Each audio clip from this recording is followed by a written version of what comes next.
applications for its scholarship program for 1,028 Southeast Asian students to pursue certificates and degrees in the tertiary level institutions in Guizhou Province, People's Republic of China, in various levels and types of education, whether it be doctoral, master, bachelor, vocational education, and continuing education for academic year 2017 and 2018.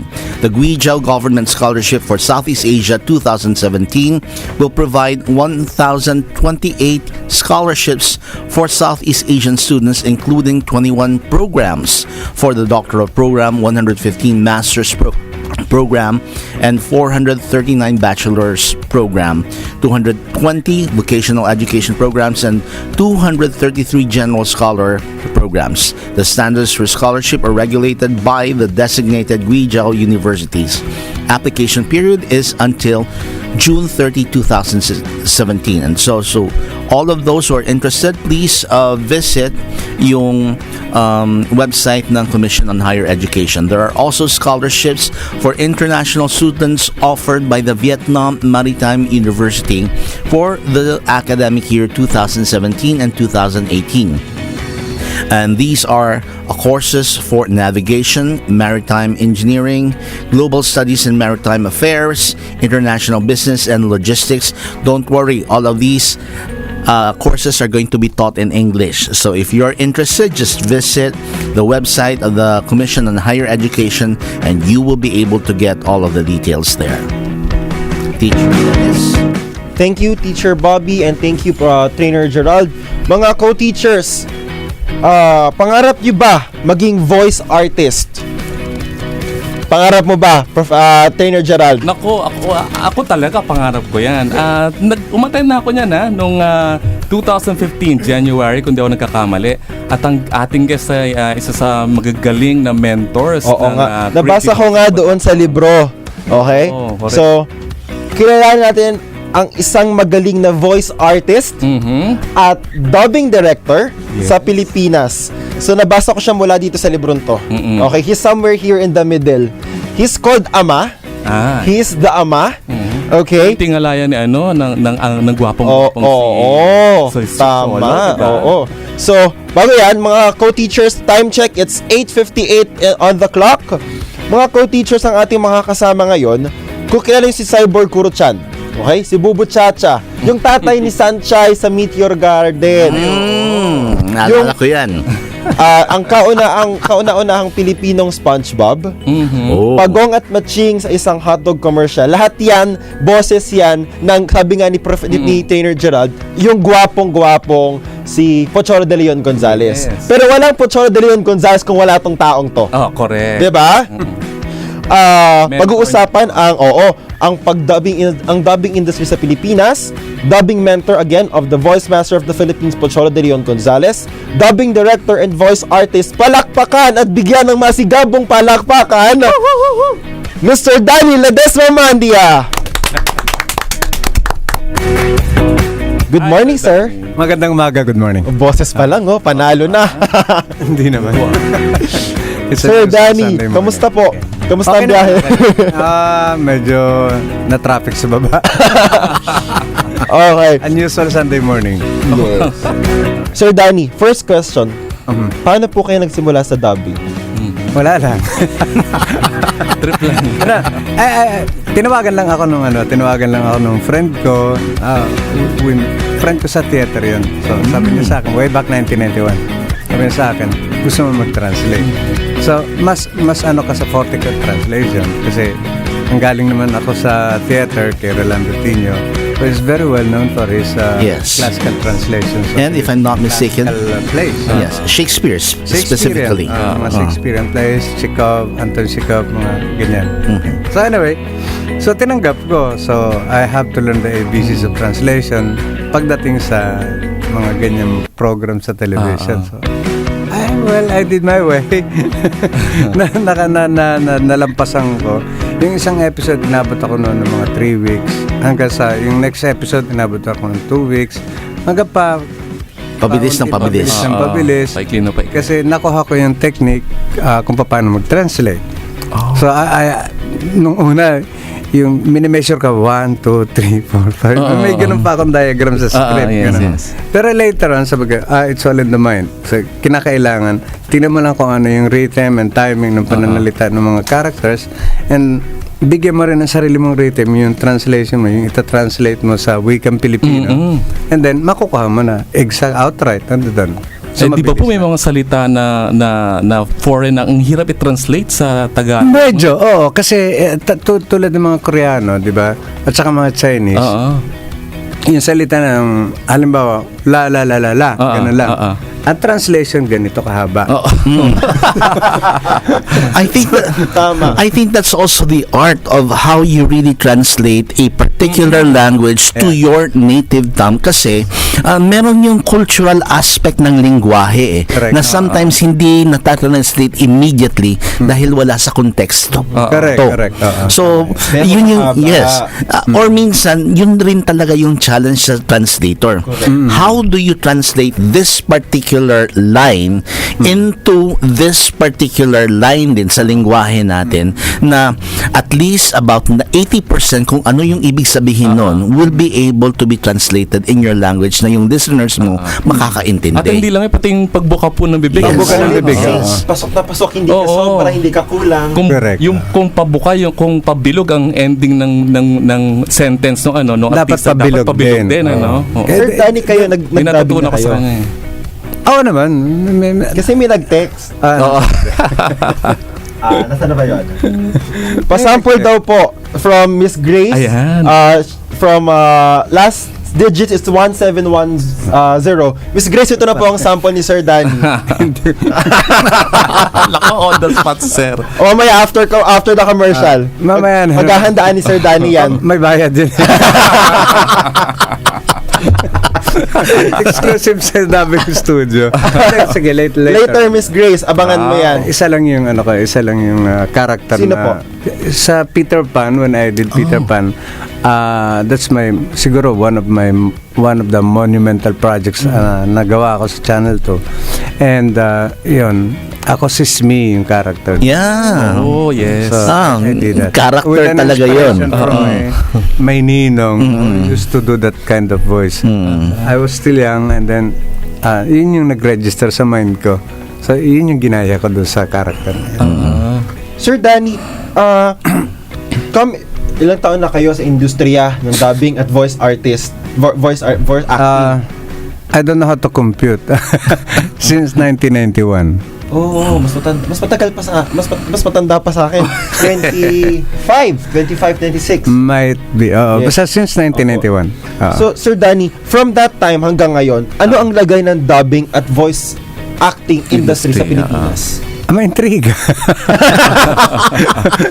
Akala mo sa maliit na daigdig ng industry ng dubbing, akala mo simple lang. Hindi. Siguro sabihin ko masahol Masahol pa kami sa mga taga-showbiz. Oh.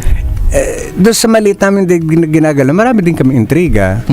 Marami din kami hindi pagkakaunawaan. Meron ding sumasaksak sa likod, sumasaksak sa binti, sa kilikilid, kung saan. Ano?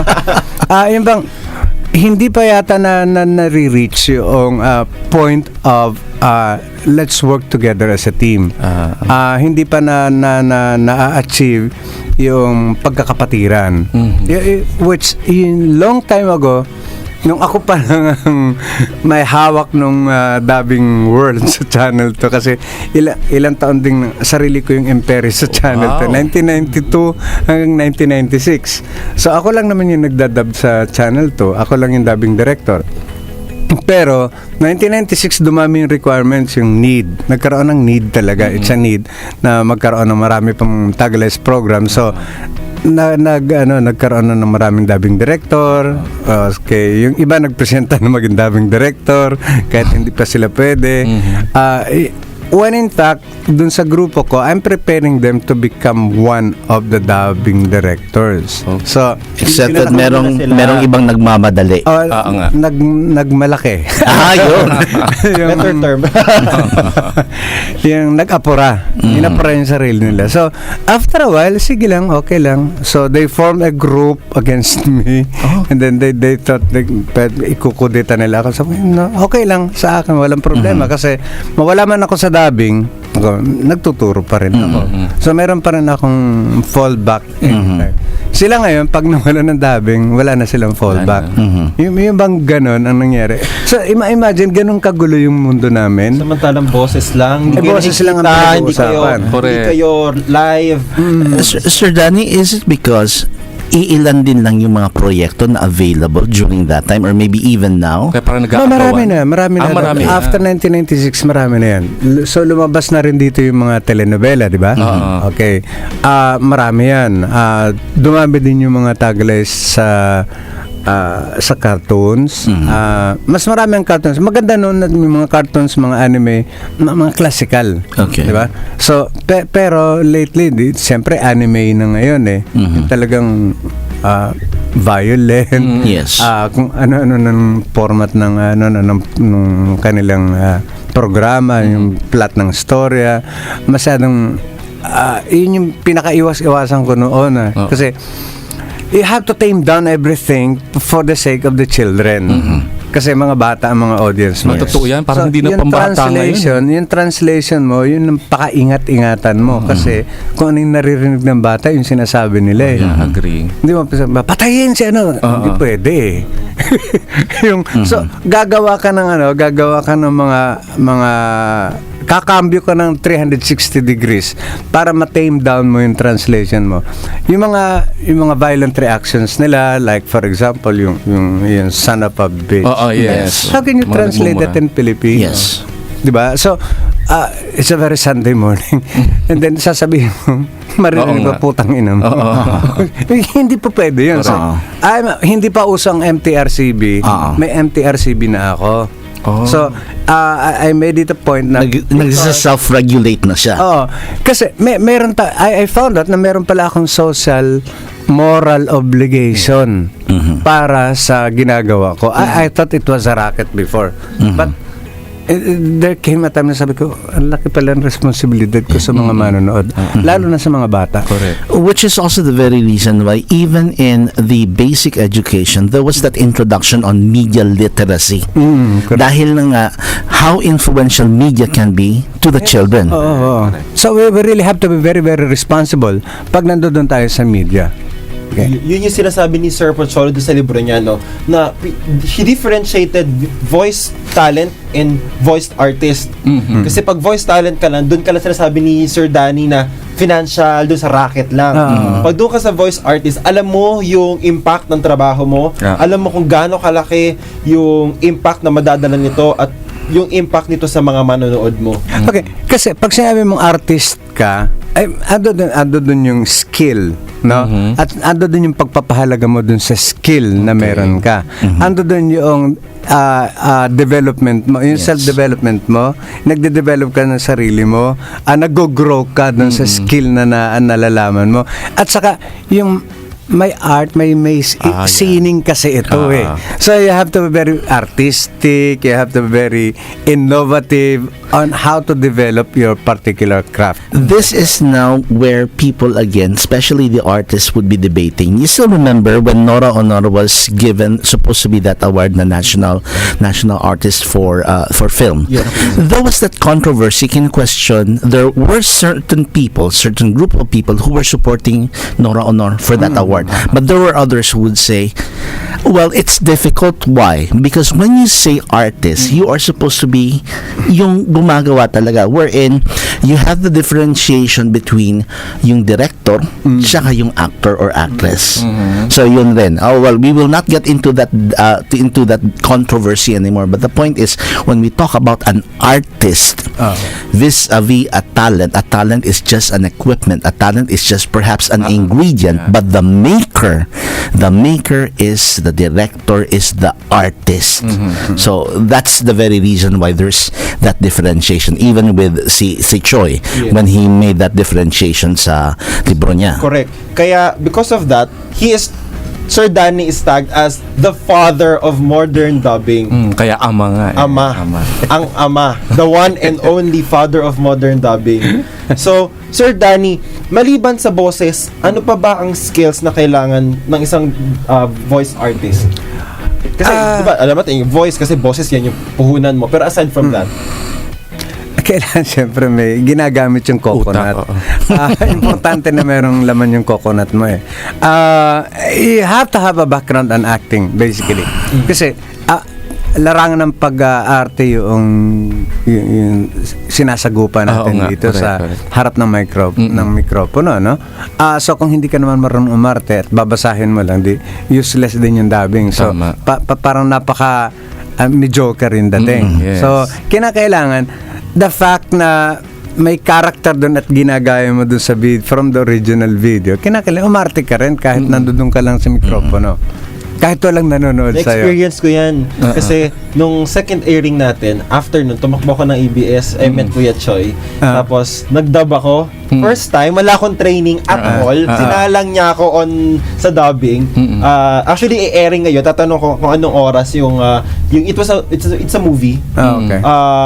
So, andun yung talagang madadala ka kasi have to watch. Kailangan feel mo yung character. As if you're the character. Kasama yung westra, kasama yung gestures, kailangan lahat para tama yung delivery mo na linya. Kasi you're not just just translating the movie or the character, but you have to imbibe it. Yeah. It's a matter of yung knowing the basic skills of acting. Basic acting lang ang importante. Basta alam mo kung paano ang mga different kinds of emotion. Basahin mo yung mukha ng tao kasi yung for every movement, kahit anong gawin natin, for every movement meron yang kaakibat na emosyon. Yeah. So may mga light touches, heavy touches, may emotion yan. Yes. Even yung sa mga mukha, kita mo mapungay ang mata, siyempre lalambot-lambot yan. So pag malambot ang katawan mo, din nang hihina din ang boses mo. Pero pag nanlilisik ang mata mo, edi siyempre nanlilisik din yung Galit boses din, mo. Yeah. May galit. Yes. Ganun ang kinakailangan maging sensitive yung voice artist pag nakita niya yung video. Kaya yung voice works parang parang acting workshop din siya eh. It At the is same time. somewhat acting workshop kasi ang binibigyan natin ng pansin o ng central focus doon is yung how to create a character. Yes. And it's basically acting. Galing. Kaya sobrang galing. Kaya Pinasubok sa akin ni Papa Neil din eh. Sa Chinese naman yun na action movie. Thai movie. Yun. Chinese naman yun. Ano yun? Kaya nga nung nabasa ko yung script, nung pinasana sa akin ni Kuya Choi dun sa booth, sabi ko, ano yung reacts? Ultimo yung reaction, yung paghinga, Yes. yung pagganon, yung lahat na lang, paglakad mo. Imagine yun. You have to capture that for the recording. At kailangan sync siya. Sync siya with the movie. Yes. And as a matter of yung reaction doesn't mean reaction lang. Titignan mo rin kung ano yung emotional content ng character at paano mo i-execute yung ganong klase ng reaction. Yes. Diba kung mamamatay ka na, di ang reaction hindi ka gaganon ka lang. Magkaiba yun. Pero pareho sa paghinga. Siyempre. Di ba? Ayun. This is just one of the observations that I have. That when I would be watching mga Korean novellas, they have this reaction talaga na yung mga mouth nila nagsisircular na gaganon palagi. I think that's something very, very cultural. I don't know if that's because of the language. Yes, oo. Na hindi na isa pa yun. Sa translation kasi kinakailangan, i-consider mo yung cultural aspect nung bansang pinanggalingan ng material. Okay. Kasi wala tayo nun. Ang mga Koreano wala. Ang mga Pilipino wala ng cultural aspect ng mga Koreano. But there are times that you have to be very careful also when it comes to translations. May mga moments na yun sinasabi yung gumagano lang. Hindi naman kailangan ng sound. Okay. Those are internal reactions lang. Yes. Gumagano lang sila. So, hindi mo na kailangan lagyan yun. Okay. So, pag nilagyan mo na yun bawat movement nila, magiging animated masyado. So, medyo hindi na yung conform sa realistic aspect ng material. Tapos ma-realize mo sa pag-attend mo sa workshop nila, hindi pala siya ganun kadali. Hard work din siya. It's fun, pero hard work siya. Hindi siya ganun kadaling i-execute, Kala mo boses lang pero buong sistema mo ang gumagalaw yes. Kaya nga sabi nga 'di ba, sabi na sa isang potsology ni Sir Choi, dubbing hindi siya lapatinig lang. Ano siya, you give life, bigay buhay siya doon sa character. So you become the character, you imbibe it. Kumbaga, imagine mo ikaw yung you nag-arte put yourself in that situation. Yes, oo. And Sir Danny, being here is such an honor. He's a professor actually in drama and acting sa FEU, sa Mascom. So, yung mga estudyante ng FEU Mascom, napakaswerte ninyo. Meron kayong isang ama dyan sa FEU. Actually, yung mga estudyante ko sa FEU, yung magagaling talaga, sila yung mga doubles ko ngayon. Kinukuha ko. I have 4 of them, 5. Sir Danny, I'm also very, very happy na, well, actually, nakakamangha na. You have worked with the national artist Rolando Tino. Oo, Yeah. diba? Although he was posthumously awarded yung national award, but the thing is, there are only very few people who are given that award na national artist. Actually, siya yung isa sa mga, one of the great theater artists na na-meet ko. Pero he's great. I mean, nobody can beat him. Nobody can be, there will be, wala nang ibang Rolando Tino siguro sa theater. Masasabi ko yun. Because I worked with him for so many years. Okay. So, excited ang usapan natin. We'll hear more of Sir Danny mamaya. Sa mga co-teachers, the time and the clock is 9:17 in the morning. Mamaya maririnig nyo ang sample ni Sir Danny. Miss Grace, abangan mo yan. Mga co-teachers, magbabalik po tayo after these few commercials. Ito po ang Voice of the Teachers Online. Ito ang DZRJ 810 AM. A-Try Media, ang himpilan ng bawat Pilipino. Narito ang mga programang siksik sa balita at impormasyon na buong pusong ipinagmamalaki ng A-Try Media. Napapakinggan sa DZRJ 810 AM. Unang ratsyada sa umaga, Lunes hanggang Biyernes. Umpisa sa mga balitang tinipon sa bulwagang pambalitaan ng DZRJ.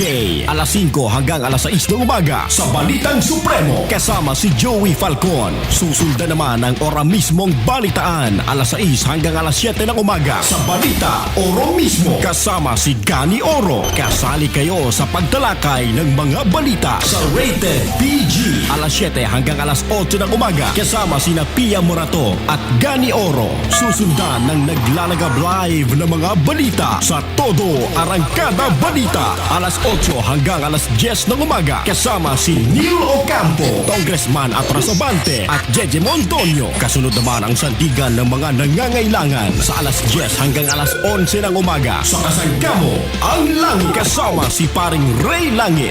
Yan ang paunang hataw ng mga programang mapapakinggan sa DZRJ 810 AM. Binuo at pinag-isipan ng A-Try Media, ang himpilan ng bawat Pilipino.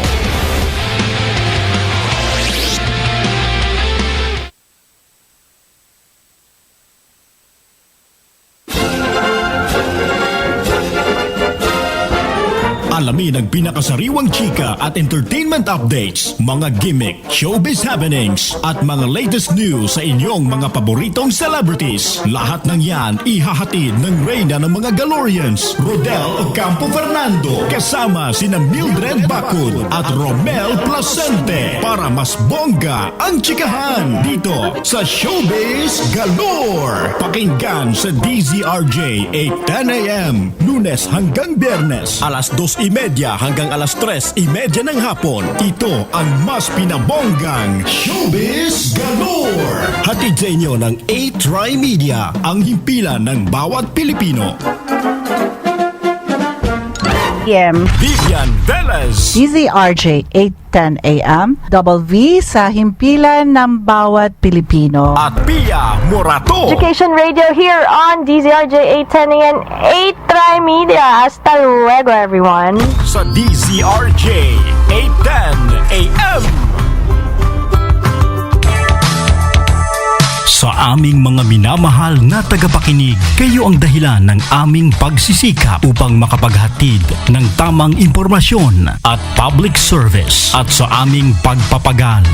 Ito ay nagbunga, kaya't isang taos-pusong pasasalamat ang aming handog sa inyong patuloy na pagtangkilik. Isang karangalan ang makapaglingkod sa inyo. Maraming salamat po mula sa A-Try Media, ang himpilan ng bawat Pilipino. DZRJ 810 AM.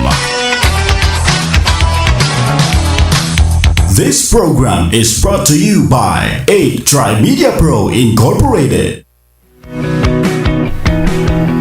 And we're back dito sa Voice of the Teachers Online. Ang Voice of the Teachers Online po ay hatid sa inyo ng Puchology Academy. We're a group of empowerment speakers whose mission is to inspire greatness and excellence in every Filipino. So, pag-usapan natin yung binigay ni Sir Danny ng mga lessons about dubbing kanina.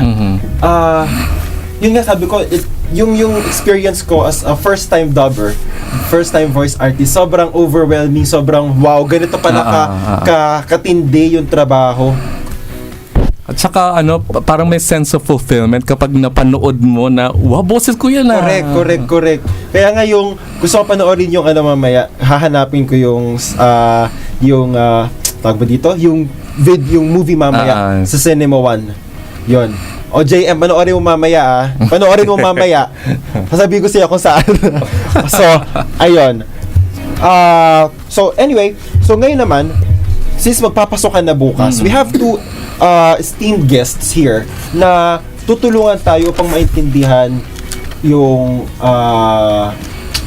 mga nangyayari sa bata. Kasi, di ba, pag nagpasok ka ng haba ng bakasyon, yung mga bata, minsan tatama na yung pumasok, mahirap ng hilahin sa kama, hirap ng gisingin. Yes. So yun, that's one, motivation. And nasa loob kayo ng school. So ano naman yung study tips? Marami na tayo naririnig na study tips. Marami na tayo naririnig na study habits. Pero ano naman ngayon yung effective? Ano talaga yung effective na, sabi ko nga doon sa ating guest, give me just a short list ng effective, yung proven tips to studying. So, our first guest is an author of the best-selling book, Mom, May I Go Out? Educator, an entrepreneur, and a lay preacher, a good friend, a teacher, my teacher. Hindi ko na itatago yan, my teacher, Mr. Neo Calonghe. Hey, good morning sa mga nakikinig at nanonood ng The Voice of the Teachers. Thank you for having me back again here at Voice of the Teachers. It's my second time around and I'm so happy to be with you again. Thank you very much for having me here. And our second guest is a math and science teacher, an author, a writer of K-12 senior high school textbooks. Magaling na tao to. Kat-chat ko lang siya pero feeling ko kausap ko na siya face to face. Mga co-teachers, let's welcome his nickname is Paul, Mr. Juan Apolinario Reyes. Good morning, Sir Paul. Good morning, everybody. I am very happy to be reunited with you again. Favorite guest namin yan sa mamaya. Yeah, that's right. And aside from that one, Sir Paul is not only just an educator, he is a professor. Yeah. There is a differentiation dyan when you say merely an instructor, a lecturer, and a professor. Let's put it right, okay? You see, sa university, sa ating culture, when you are teaching in a university, ang tawag na agad sa iyo is a professor. Yes. But actually, my designation is assistant professor. In other countries, iba kasi yung talagang professor. It's a different league. Mine is, I am an assistant professor.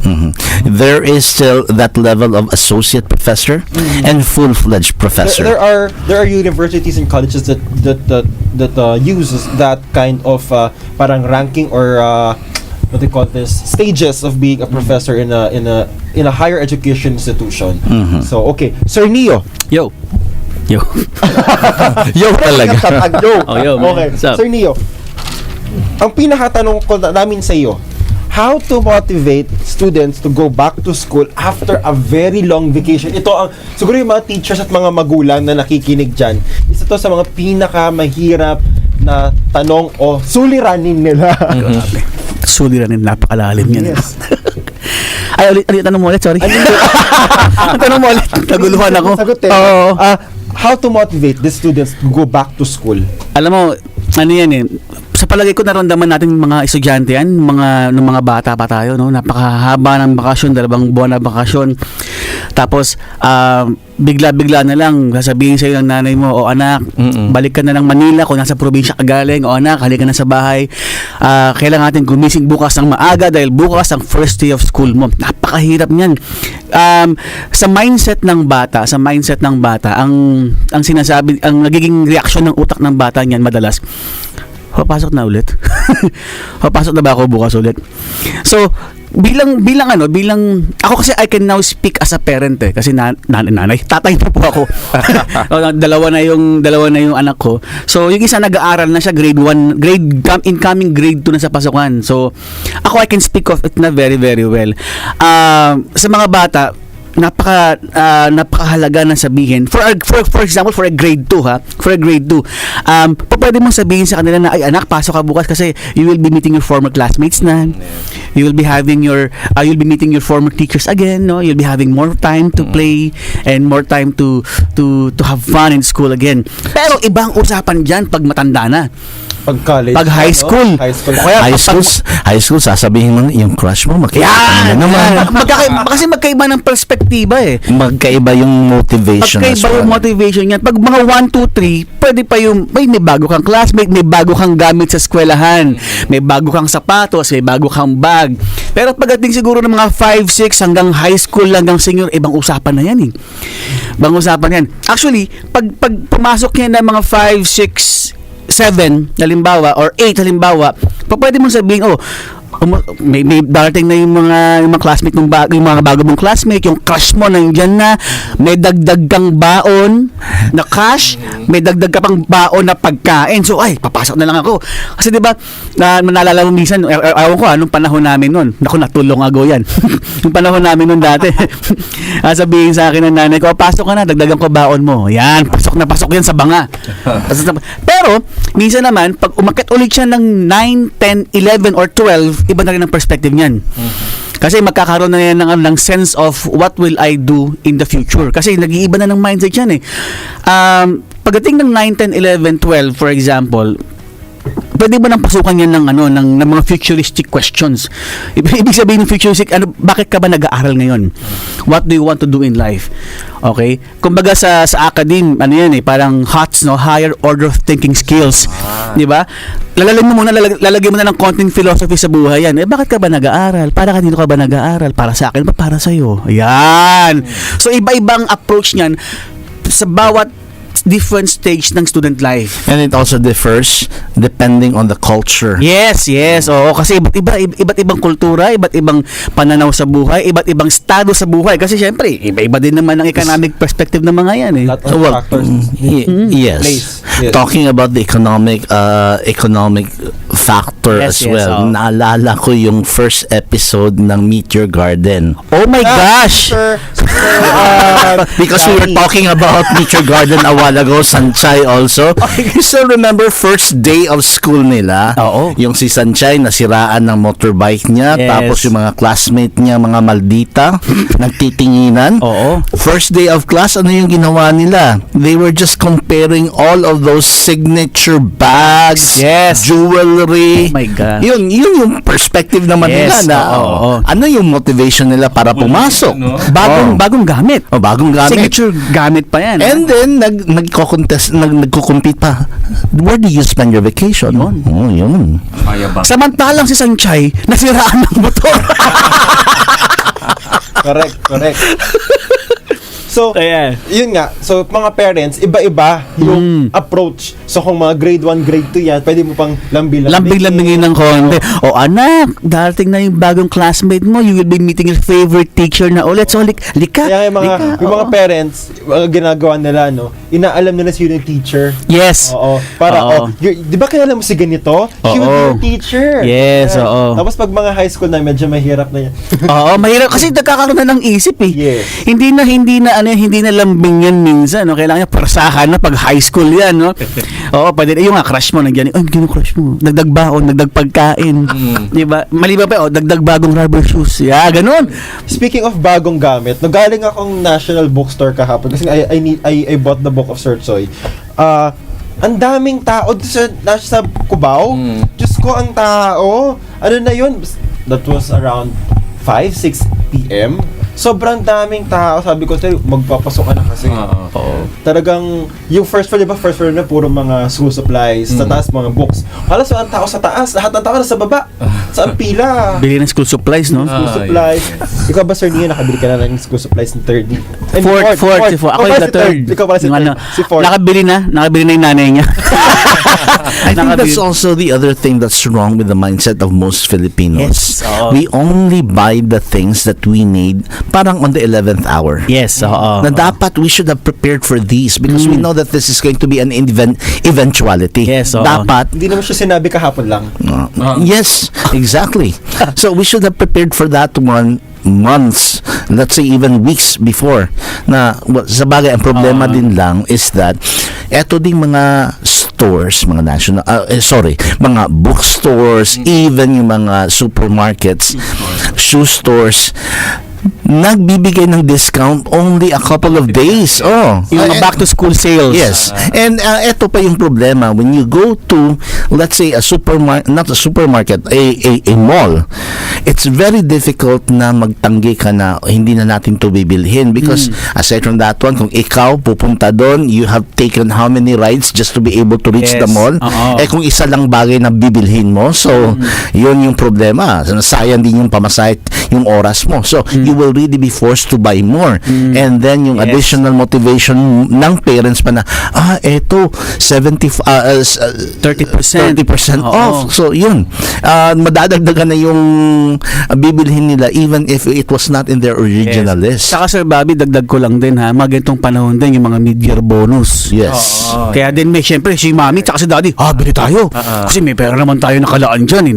Kahit hindi nakalaan, basta may extra. Para sa anak. Anak, galingan mo ito, bagong pasok ka bukas. Pero come to think of it, diba, pwedeng mag-start yung motivation nung habang namimili. Yes, oo. Parang suhol ang tawag dun. Suhol tawag dun. Anak, pasok ka na, give me good grade. Ito bagong shoes mo. Yes. Suhol nga.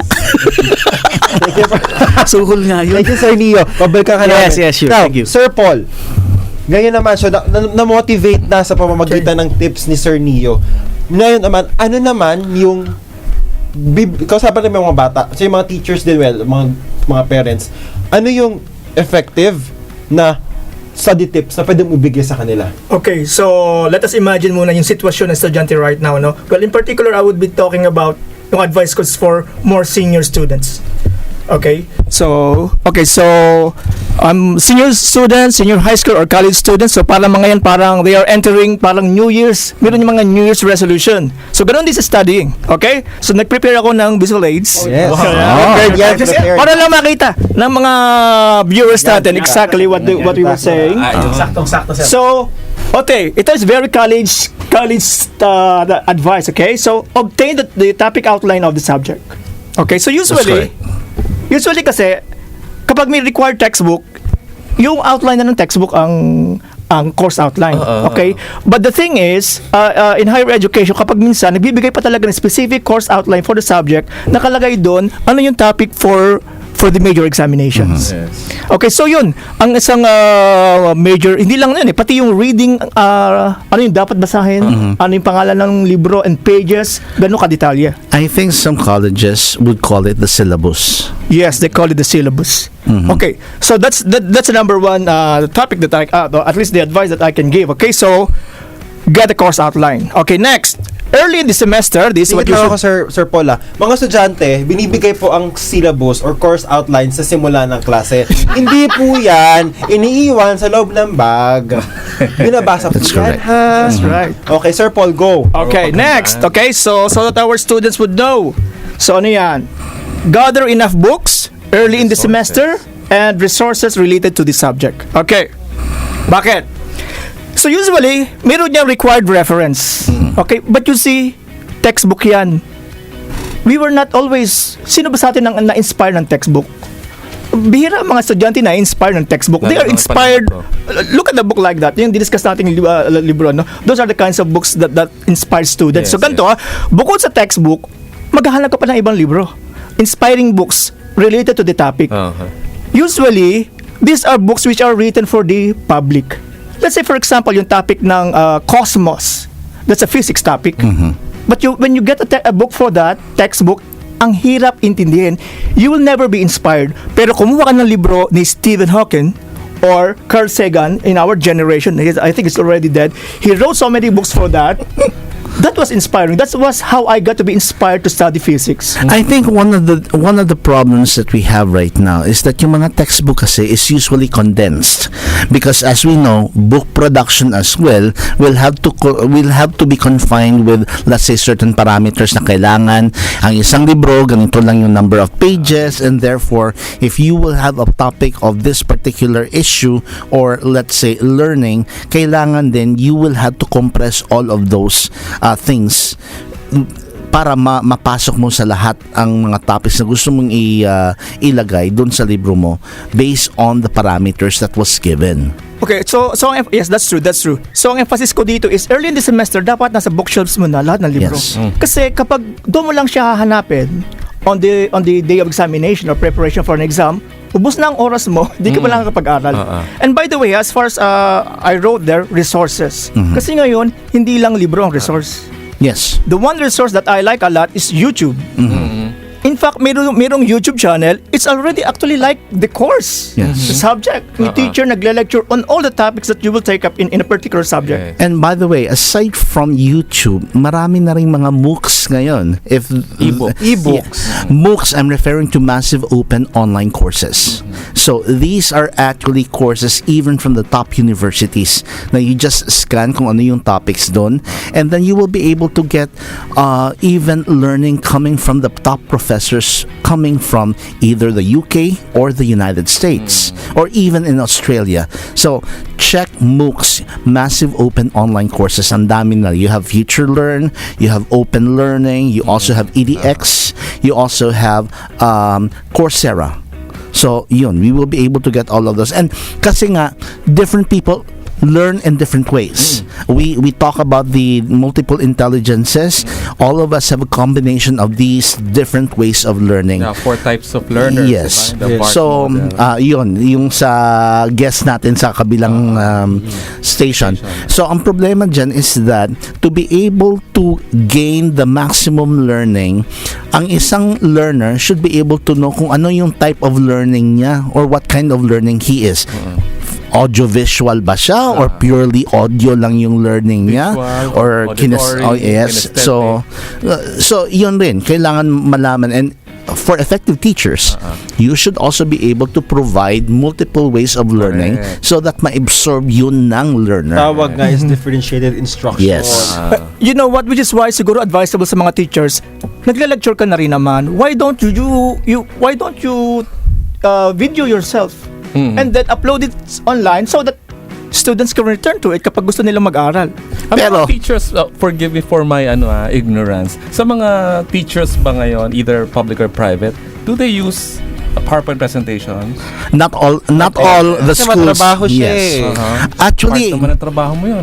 Actually, it's not really that big a deal anymore because there are lots of resources online. Ang problema lang is that do you completely understand what is being made by another teacher? And then aside from that one, yung resources din ng school ninyo. Kasi if you are going to be a teacher sa isang public school na wala namang kuryente yung paaralan nyo, how will you be able to come up with that one? Or yung projector ninyo, if you have a school na hindi mo naman ma-dim yung lights tapos yung projector mo is low resolution lang, how will you be able to project yung image? Gaano kaganda yung presentation Yes. mo. Kaya mag-ano pa sila, magre-resort po to cutouts. Okay, I will proceed with my next. Go, Sir Okay, Paul. how about this? Okay, so set a study period for each day. Okay, so in my time when I was a student, believe me, ewan ko kung if this is how students study, this is the amount of time they study. I study on average 3 hours. Okay, so I don't know, is that over the top or what? Depende sa Depende. Depende po eh. Estudyante. Okay. Okay. Yung attention span ng estudyante. At saka yung retention, ano niya. Okay, so Wow.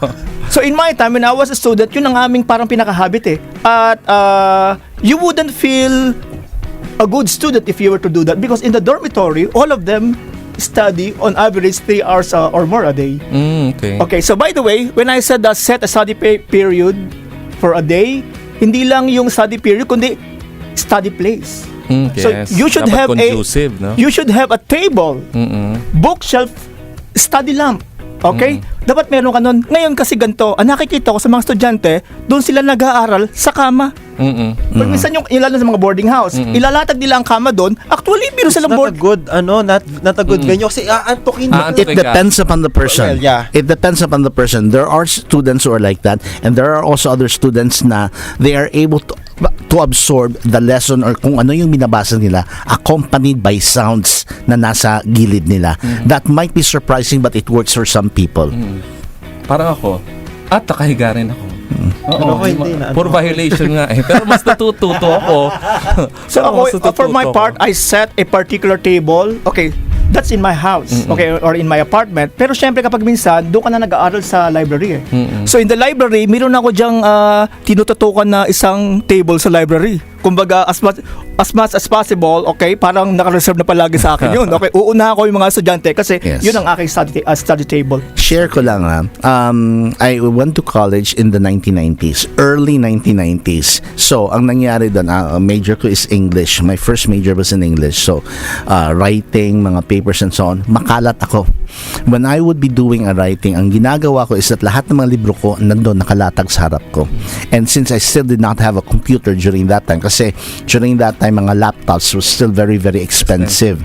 So, thesaurus andun din, dictionary andun din. So kung maghahanap ako ng synonym for a particular word, hahanapin ko talaga sa thesaurus. It's good right now that their laptops are now more affordable, and then printing and also word processing is very, very easy this time around. So yung mga nagsusulat, it's a lot easier this time. But again, it really depends upon the person, what type of learner you are. Sir Paul, give me last one Okay, na tip natin sa mga estudyante natin. Okay, so I will skip with the fourth one. This is the last one, okay? So the last one is Very sketch helpful. the diagram of complex and complicated ideas. Okay. Sir Neo, ganyan magturo. Talaga. Araw lang ang kailangan ko.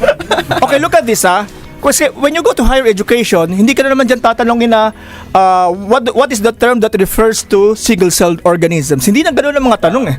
Medyo complicated na ang tanong. Ang tanong dyan, for example, is discuss and describe the cycle of the nitrogen. Okay, so paano our bodies need nitrogen to produce, to construct our muscles. Pero how did the nitrogen get there? Usually lang ginagawa ng teachers pag sila dinidiscuss, meron niyang diagram. Meron siyang picture. Now, if you are a student and you are preparing for the exam, you should prepare for that question. So how do you do it? You don't just read it. Okay, you read it but you don't stop there.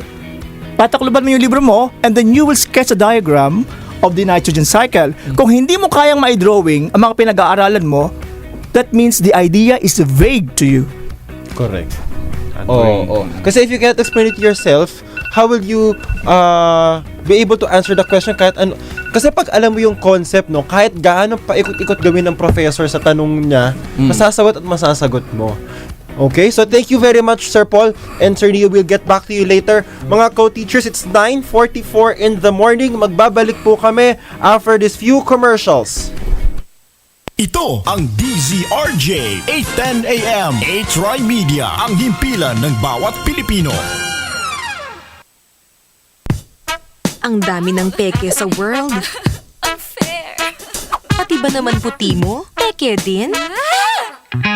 Para totoong puti, mag Myra Vita White Moisturizer. May vitamin E at natural plant extracts to help nourish skin for that healthy white glow. May double sunscreen na, non-sticky pa. Ito ang totoong healthy white glow. From Myra Vita White Moisturizer. Yan ang alagang holistic. Trusted quality healthcare. Unilab yan. You will train her harder than any Amazon before her.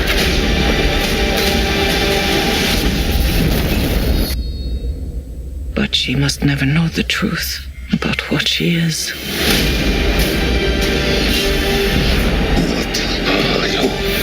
I am Diana of Themyscira, and your wrath is over.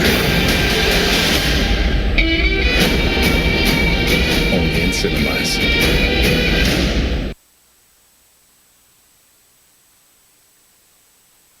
Mga kababayan, magtungo lamang sa Unit 404, Seneca Plaza Building, E. Rodriguez Sr. Avenue, New Manila, Quezon City o kaya'y tumawag sa 412-0288 sa pangunguna ng nag-iisang Action Lady ng Philippine Broadcasting, Kay Dacer. Maraming salamat po.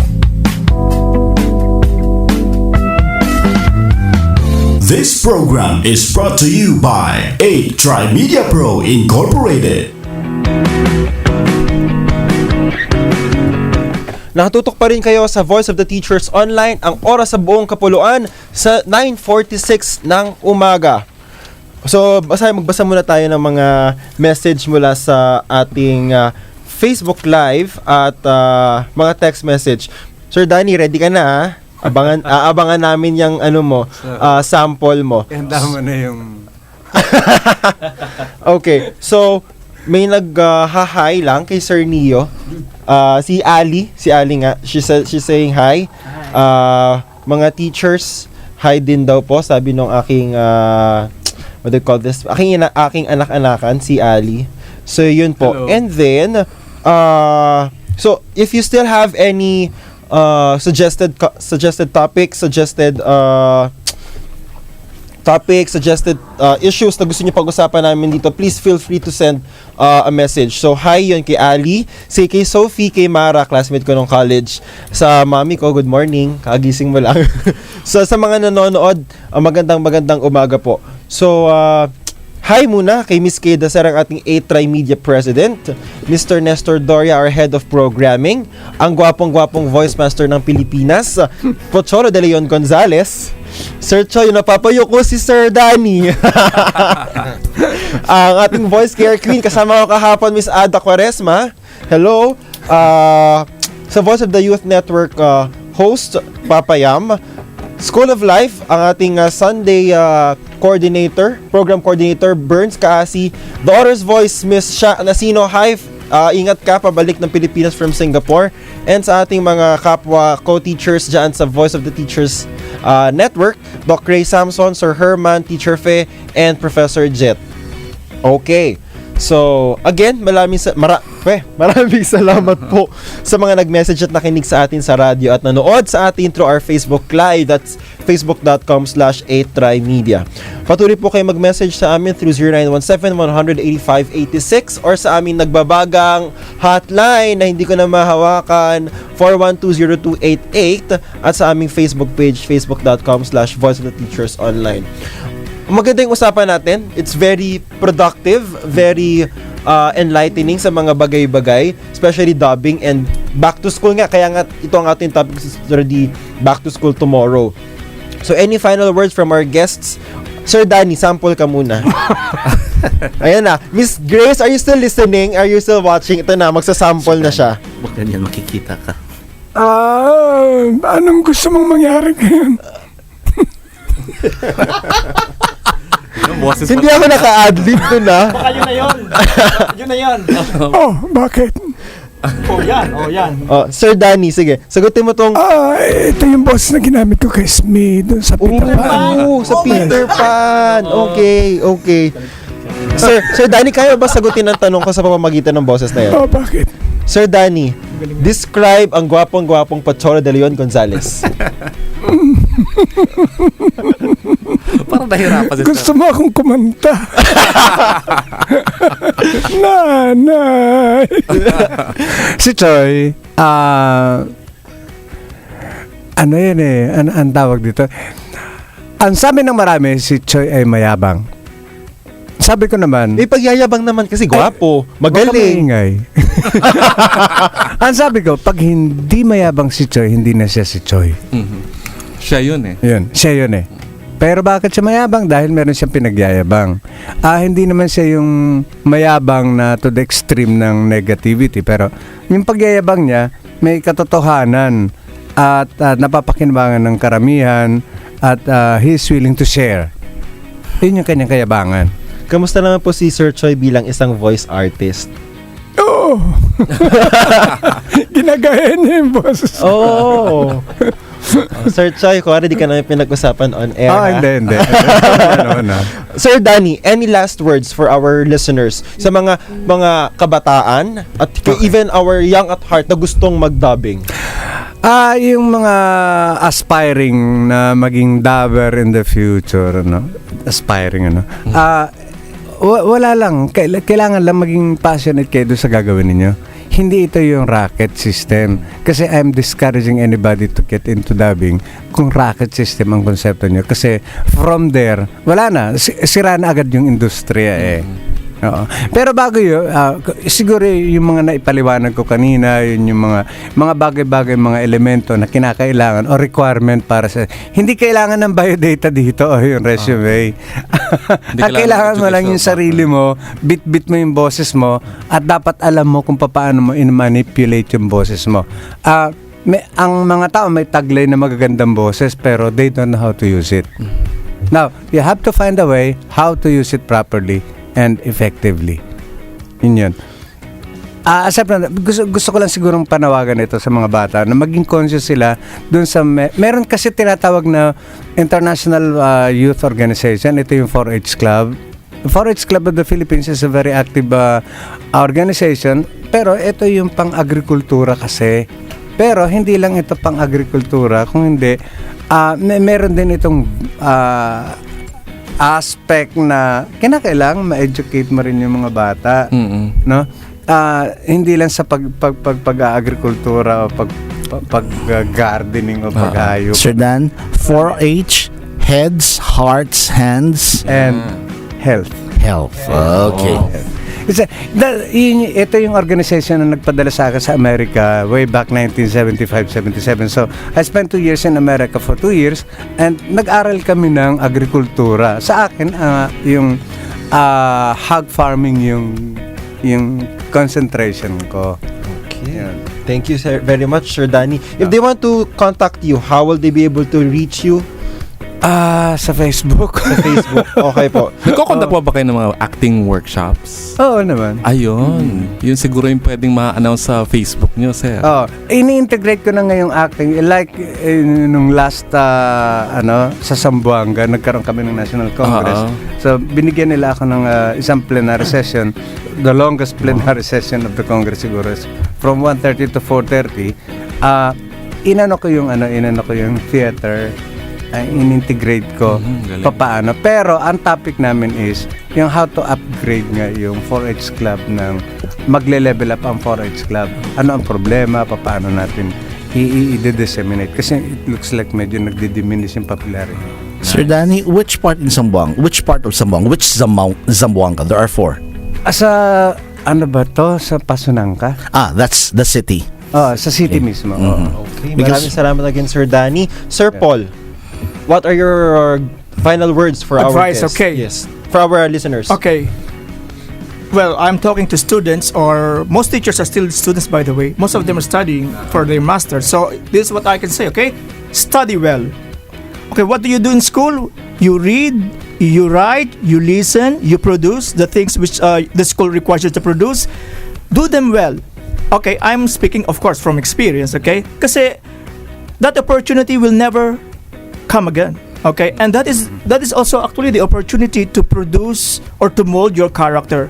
Kung ano man yung character that will come out from you after schooling, yun ang palang initial character mo when you get to the job, to the working place. And it would stick for you maybe for a long time.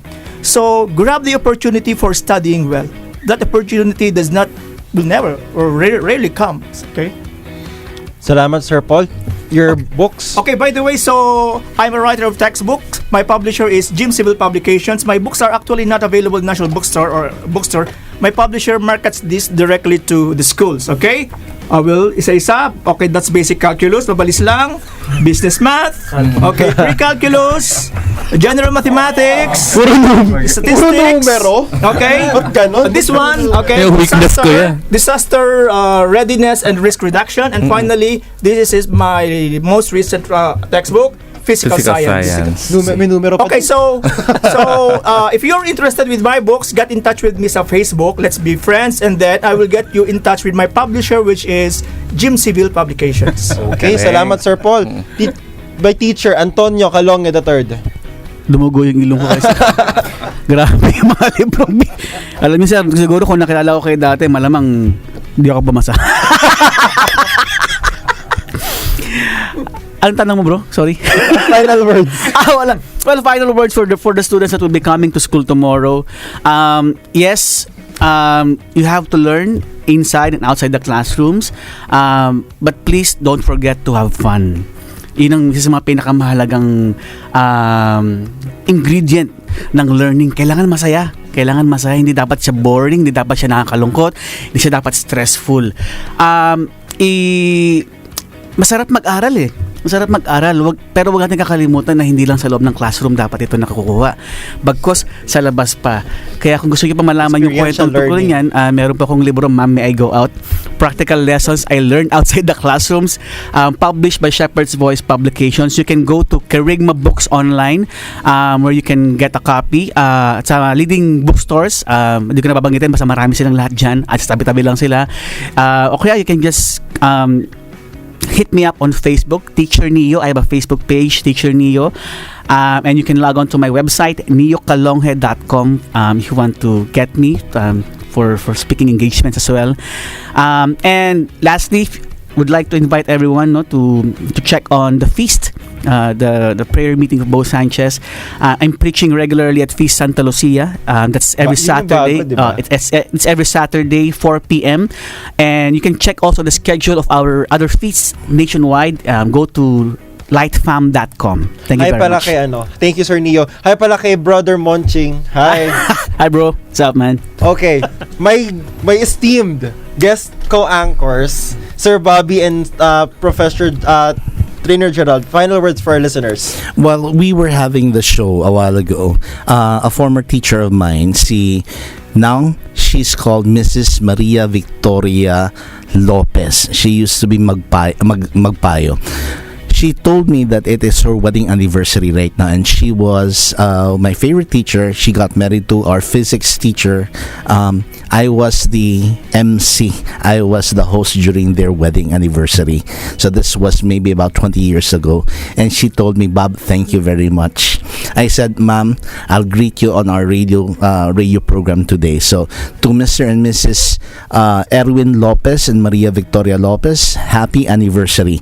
And secondly, I would also like to greet my friends in the culture and arts, si Gauden Sireg and si Abdul Kasim Dakula, who are curating their festival right now in Kumalarang. They are going to be opening their parang museum on their School of Living Traditions on mat making and also culinary arts. So to all of you, good luck for tomorrow's opening. Thank you, Sir Bobby. Trainer Gerald. Okay, ang dami natin natutunan ngayong araw na to. Oo, tama yung sinabi kayo ni Professor Paul na dapat talaga pahalaga na pag-aaral. Naku mga estudyante, dalawa ka ako sabi kayo, yung estudyante at saka yung mga guro. No? Yung mga estudyante, i-take advantage nyo, i-grab nyo na po yung opportunity na binibigay ng mga magulang nyo sa pag-aaral dahil baka dumating yung panahon, pag medyo may edad na tayo, nagtatrabaho na tayo, pagsisihan mo na dapat sana ginalingan ko pa nung ako estudyante, sana mas sinipagan ko pa yung pag-aaral ko. Minsan dumarating sa akin yun eh. So, dapat ginalingan ko pa, dapat tinodo ko pa nung bata ako eh. No? Sa mga guro naman, galingan po natin ang pagtuturo. Sa totoo lang, may mga guro na hindi ganun kagaling magturo. Sa totoo lang ha. Kaya dapat mas gawin na, tama yung sinabi kayo na ni Sir Neo na dapat engaging yung paraan ng pagtuturo. Hindi nakakatakot, hindi nakaka-pressure, hindi nakaka-stress. Kaya sabi nga, kung fun siya, kung engaging siya, ay talagang mag-aaral, may engganyo yung mga bata na pumasok sa eskwela at mag-aaral talaga. Gawing, itodo nila yung kanilang pag-aaral. At kung magbibisyo man sila, ay magdubbing na lang sila. Marami pa sila. Oo, kaysa magdroga sila dyan, no? Marami sila matututunan, Galing. Nice. madidiscover sa sarili mo at sa industriya ng dubbing, no? Yes, yes. Marami kang madidiscover na, kaya ko pala to, kaya ko palang gawin to, magaling pala ako dito. Yun. Yes. Thank you, Trainer Gerald. Nag-enjoy ba kayo? Ako, nag-enjoy ako. Sobrang saya ng ating episode ngayon. It was very overwhelming in a positive way. Sobrang ang daming lessons, ang daming bagong bagay na natutunan. So, magkakarinigan ulit tayo next Sunday, mga co-teachers, para sa isang oras at kalahati ng inspiration, motivation, at empowerment. Dito lang sa Voice of the Teachers Online. Muli sa ngalan ng aming founder, wag kang yuyoko, ang gwapong-gwapo, ang premiado, award-winning, motivational speaker ng Pilipinas, the Voice Master of the Philippines, Pocholo de Leon Gonzalez, tumutok tuwing linggo, alas 8:30 hanggang alas 10 ng umaga dito sa DZRJ 8:10 AM, 8 Media, ang himpilan ng bawat Pilipino. Ito ang DZRJ 8:10 AM, 8 Media, ang himpilan ng bawat Pilipino. Narito ang mga programang siksik sa balita at impormasyon. Buong pusong inihahati